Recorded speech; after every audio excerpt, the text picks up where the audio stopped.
আমার ভাই শহীদ মোহাম্মদ সোহেল রানা, যার শেষ দেখাটুকু আমরা দেখতে পারি নাই, এক মুঠো মাটিও কবরে দিতে পারি নাই পরিবারের কেউ।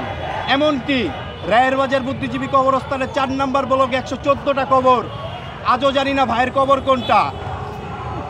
আমার ভাই সহ রায়ের বাজার বুদ্ধিজীবী কবরস্থানে ৪ নম্বর ব্লকে যারা বেহরিশভাবে অজ্ঞাত পরিচয়ভাবে শুয়ে আছে, তাদের সবার ছিল পিত্ত পরিচয়, ছিল পরিবার।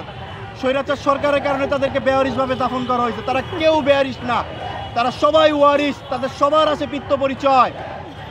এই ইন্টিরিম সরকারের কাছে কি বলবো বলেন? এই বিগত ১.৫ বছর ধরে আমি কত দপ্তরে যে দৌড়াইছি। আমার মা প্রতিনিয়ত রায়ের বাজার বুদ্ধিজীবী কবরস্থানে ৪ নম্বর ব্লকে যায়, ছেলে কবরের সন্ধান খুঁজে, কিন্তু কবরের সন্ধান পায় না। আমার মা বাবা ভাই বোন তারা পাগলের মতো হয়ে গেছে। তাদের আহাকার আমি কীভাবে সামলাবো বলে? আমি আমার নিজেকে সামলাইতে পারছি না।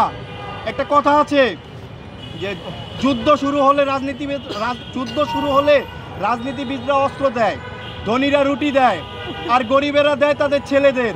আর যুদ্ধ শেষ হলে রাজনীতিবিদরা হাত মেলায়, আর ধনীরা রুটির দাম বাড়ায়, আর গরিবেরা খুঁজে তাদের ছেলেদের কবর।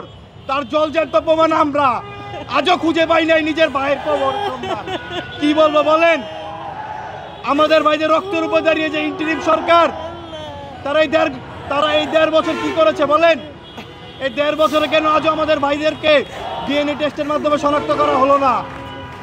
আজও কেন আমাদের ভাইরা রায়ের বাজার বুদ্ধিজীবী কবরস্থানে ৪ নম্বর ব্লকে এবং জুরাইনে বেহরিশভাবে শুয়ে আছে? এই রাষ্ট্র আমাদের জন্য কি করেছে বলেন? এই রাষ্ট্র আপনাদের মিডিয়ার সামনে বড় বড় ভাষণ দিতে পারে, তারা মিডিয়ার সামনে অনেক কথা কয়, কিন্তু বাস্তবে তার কোনো কার্যক্রম আমরা দেখতে পারি না।